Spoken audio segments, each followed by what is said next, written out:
boots and cats, boots and cats, boots and cats, boots and cats.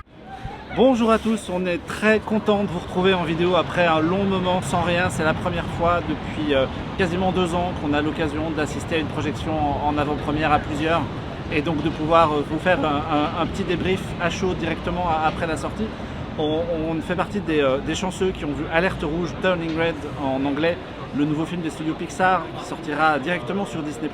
Alors c'est un peu Sailor Moon fois Ranma 1,5, fois la puberté, fois les amis, fois la famille.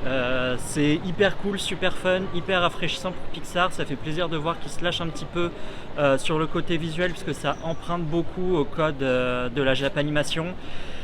C'est super drôle, super mignon. Alors évidemment c'est un petit peu cousu de fil blanc en fait. Dès la bande-annonce on devine assez facilement ce qui va se passer à la fin et où le film va aller. Ça déborde tellement d'énergie et ça déborde tellement d'amour pour les personnages qu'on pardonne les quelques minimes faiblesses du scénario. Donc franchement foncez le voir sur Disney+, c'est un vrai kiff. C'est l'histoire d'une jeune fille qui vit dans une famille chinoise et dont les mères et grand-mères se transformaient en pandarous.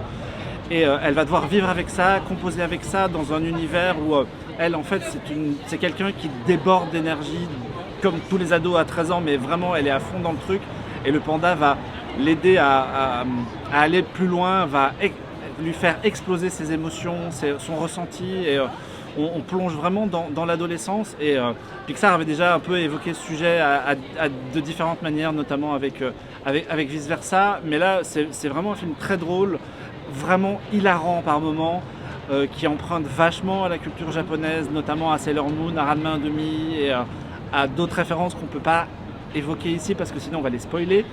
Il y a vraiment une belle écriture et puis surtout je trouve qu'il y a une émotion qui va crescendo où le début est vraiment dans l'humour pur et puis plus on avance, plus on est dans cette sensibilité à la Pixar qui se lâche enfin visuellement. C'est un peu la deuxième fois avec Luca déjà qui avait quelques petites trouvailles où voilà, le studio se laisse embarquer dans de l'influence japonaise, dans l'influence asiatique.